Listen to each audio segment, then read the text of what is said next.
Selamat pagi semuanya. Hai Ibu. Sebelum kita mulai pembelajaran kita pada hari ini, mari kita berdoa terlebih dahulu. Adakah yang bersedia untuk memimpin doa? Saya Bu. Ya, silakan Friska. Baiklah teman-teman, untuk memulai pembelajaran pada hari ini, mari kita berdoa menurut agama dan keyakinan masing-masing. Berdoa mulai.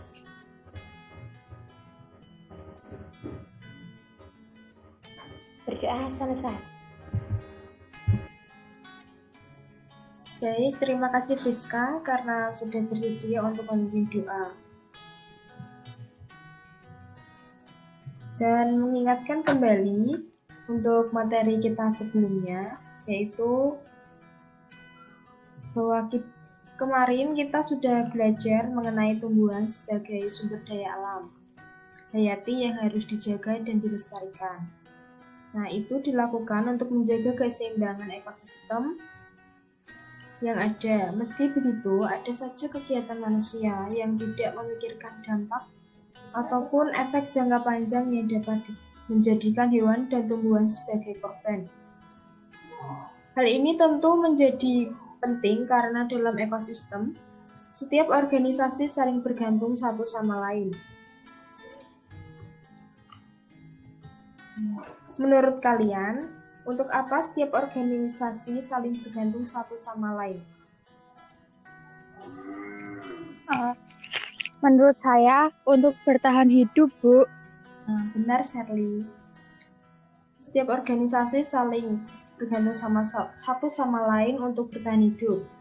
Sehingga ketika ketidakseimbangan terjadi, bahkan jika hanya dari satu jenis spesies saja, itu dapat mempengaruhi organisasi yang lain. Dan bila dibiarkan, akan menyebabkan kepunahan bagi spesies tertentu. Contohnya kerusakan habitat, terumbu karang misalnya. Terumbu karang merupakan rumah sekaligus sumber makanan bagi beberapa jenis ikan. Sehingga jika terumbu karang itu rusak, apa yang akan terjadi?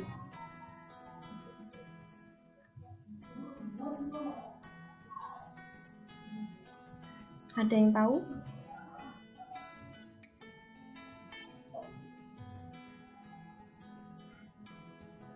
Boleh saya menjawab, Bu? Ya, silakan.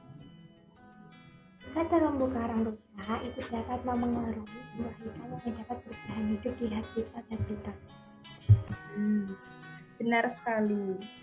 Dan jika hanya ada sedikit ikan yang dapat bertahan hidup, itu artinya ikan-ikan itu menjadi langka karena jumlahnya tinggal sedikit. Karena itu diperlukan upaya untuk melestarikannya.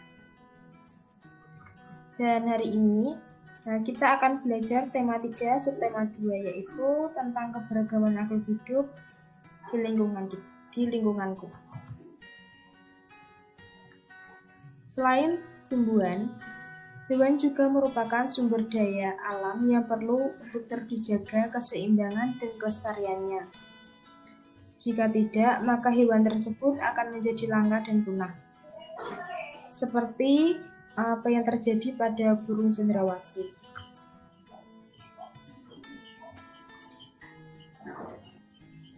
Adakah yang tahu di mana keberadaan burung cendrawasih? Saya, Bu. Ya. Burung cendrawasih berada di Papua. Benar sekali. Burung cendrawasih dapat ditemukan di Indonesia, timur Papua, Papua Nugini, pulau-pulau Selat Teros, dan juga di Australia Timur.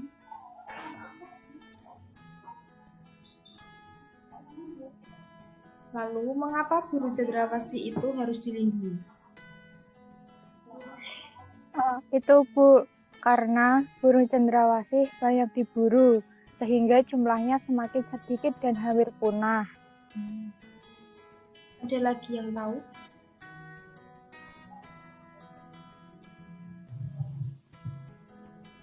Saya akan menambahkan lagi, Bu. Ya, silakan Sherly. Karena habitatnya sudah rusak, jadi burung cendrawasih terancam punah. Jawabannya benar. Karena habitatnya yang sudah rusak dan ditambah lagi dengan perburuan liar, jumlah burung cendrawasih semakin sedikit dan terancam punah. Jadi burung cendrawasih perlu dilindungi. Nah, kalian bisa mengamati gambar burung cendrawasih yang ada pada buku siswa halaman ke-47.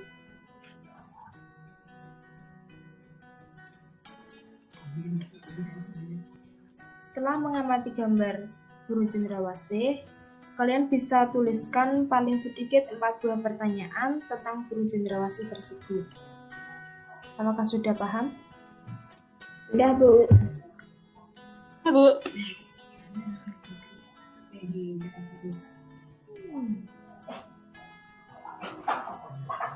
Apakah sudah selesai? Ya, sudah, Bu. Jika sudah, silakan setiap anak membacakan salah satu dari 4 pertanyaan yang sudah dibuat untuk dibahas bersama.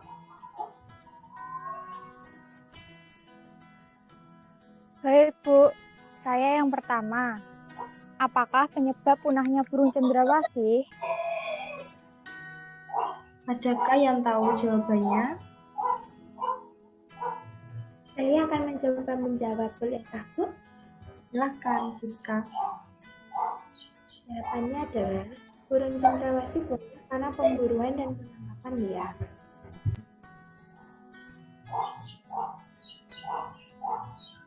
Bagus sekali jawabannya. Ada yang ingin menambahkan? Saya, Bu. Ya, silakan Dias. Karena adanya kerusakan habitat. Benar sekali. Perburuan dan penangkapan liar serta kerusakan habitat menjadi penyebab utama dari punahnya burung cendrawasih.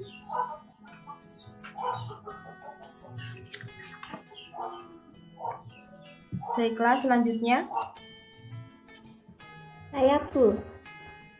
Ya, silakan. Apa keunikan dari burung cendrawasih? Ada yang bisa membantu menjawab? Saya, Bu. Silakan, Shirley. Keunikan dari burung cendrawasih adalah bulu yang memanjang yang tumbuh dari paruh, sayap, dan kepalanya. Benar. Dengan adanya bulu itu, burung cendrawasih terlihat semakin cantik. Terima kasih untuk jawabannya, Shirley. Sama-sama, Bu. Silakan selanjutnya. Ya, baik, Bu. Di manakah habitat asli burung cendrawasih? Pertanyaan yang bagus. Adakah yang bersedia untuk menjawab? Rizka, bagaimana? Habitat asli burung cendrawasih adalah di hutan yang luas, yang umumnya terletak di daerah dataran rendah dan hanya dapat ditemukan di Indonesia bagian timur. Jawaban yang tepat. Dan untuk melengkapi jawaban-jawaban dari pertanyaan tadi, saya akan bacakan sebuah teks mengenai burung cendrawasih.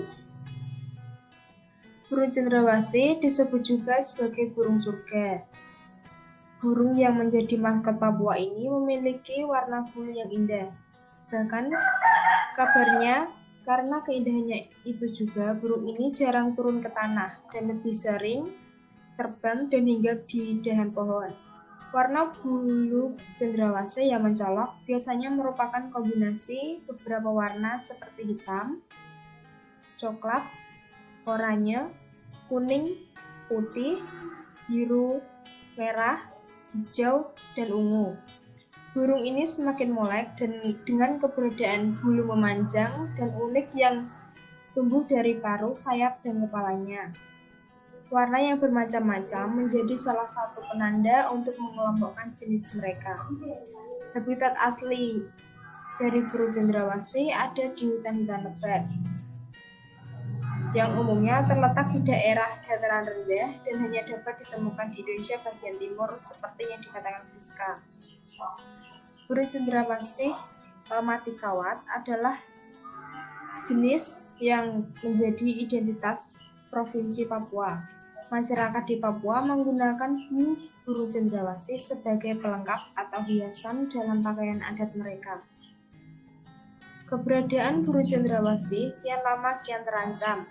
Pemburuan dan penangkapan liar serta kerusakan habitat menjadi beberapa penyebab utama. Bulu burung cendrawasih juga diperdagangkan, digunakan sebagai penghias topi wanita di Eropa. Tapi kini burung cantik ini menjadi jenis satwa yang dilindungi. Beberapa jenis burung cendrawasih yang masuk dalam daftar dilindungi antara lain cendrawasih kuning kecil, cendrawasih botak, cendrawasih raja, cendrawasih merah, dan tua.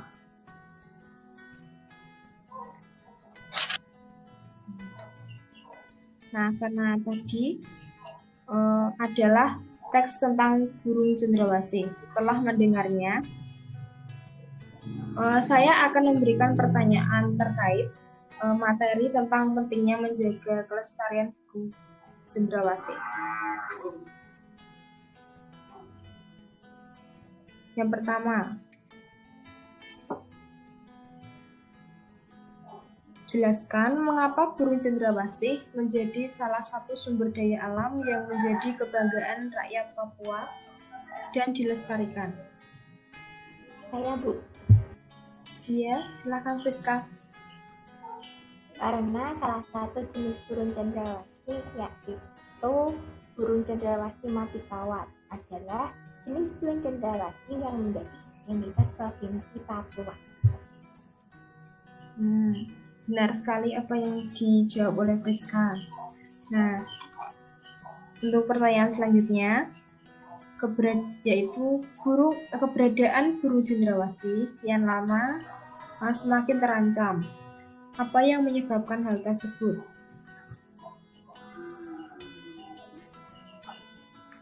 Yes. Ya, Bu. Karena adanya perburuan liar, penangkapan liar, dan kerusakan habitat. Benar sekali. Lalu pertanyaan selanjutnya,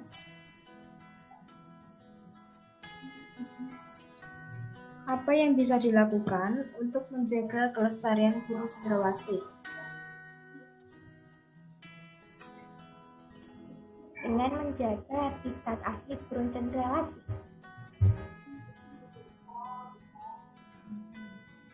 Benar sekali. Kita juga bisa melakukan penangkaran untuk mengembangbiakan burung tersebut. Dan untuk pertanyaan selanjutnya, bagaimana pendapatmu tentang perilaku manusia yang merusak habitat burung cendrawasih? Ya, itu sangat salah karena hal itu dapat menyebabkan punahnya burung cendrawasih.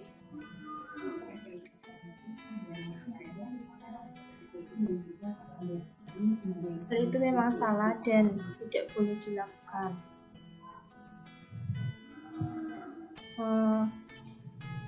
Lalu, apa akibatnya jika burung cendrawasih punah?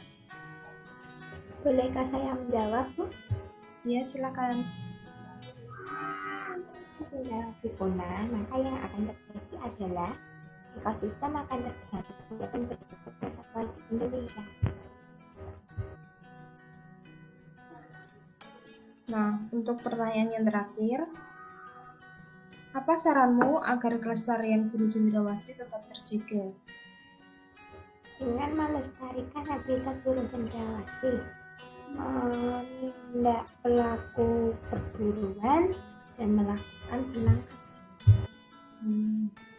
Tepat, itu adalah hal-hal yang dapat dilakukan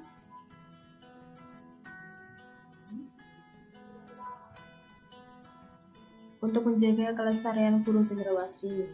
Dan selain burung cendrawasih, masih ada banyak lagi hewan lainnya yang harus kita lindungi. Bahkan yang ada di sekitar kita seperti kupu-kupu. Kupu-kupu hidup di dataran rendah. Kupu-kupu di Indonesia memiliki banyak ragamnya dibanding dengan negara lain. Banyak yang menyukai kupu-kupu karena warnanya yang indah dan sangat menarik. Oleh karena itu, kupu-kupu banyak diburu. Hal ini tentu sangat merugikan bagi keberlangsungan hidup kupu-kupu sendiri maupun makhluk hidup yang lain. Kupu-kupu itu membantu penyerbukan pada tanaman, dan tentu hal ini bermanfaat untuk melestarikan tanaman tersebut. Nah, karena sudah mengetahui beberapa informasi tentang kupu-kupu, mari kita berdiskusi sebentar. Yang pertama, mengenai apa akibat apabila kupu-kupu punah.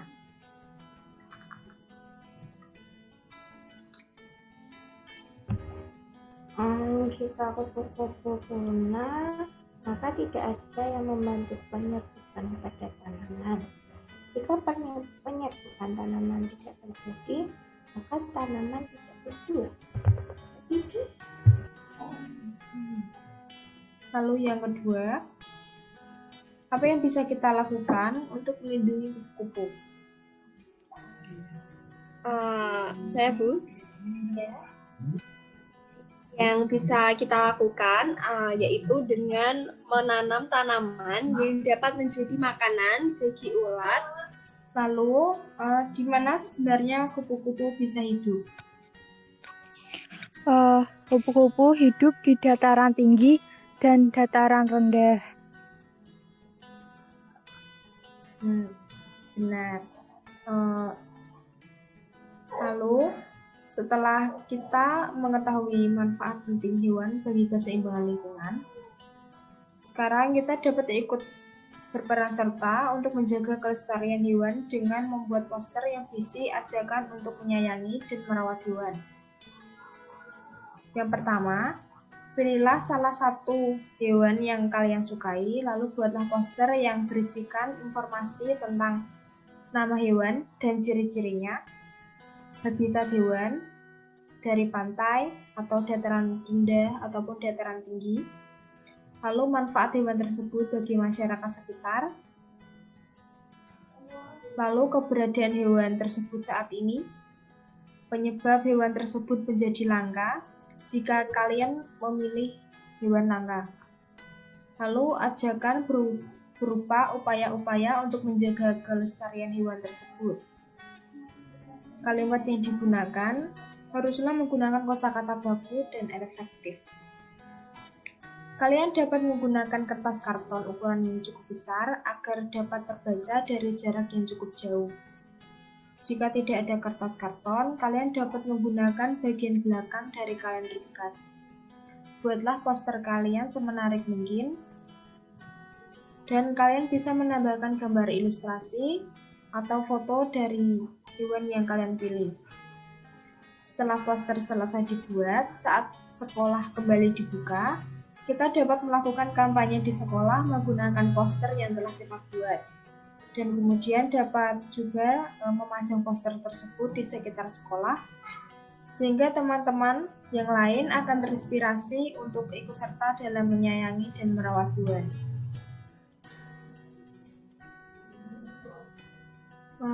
Karena sudah selesai untuk pembuatan posternya, sebelum kita akhiri materi kita, pertemuan kita hari ini, dari materi yang telah kita pelajari, hal penting apa yang sudah kalian dapatkan? Yang didapat dari materi ini adalah setiap makhluk hidup memiliki perannya masing-masing, seperti kupu-kupu yang membantu penyerbukan. Lalu yang lain?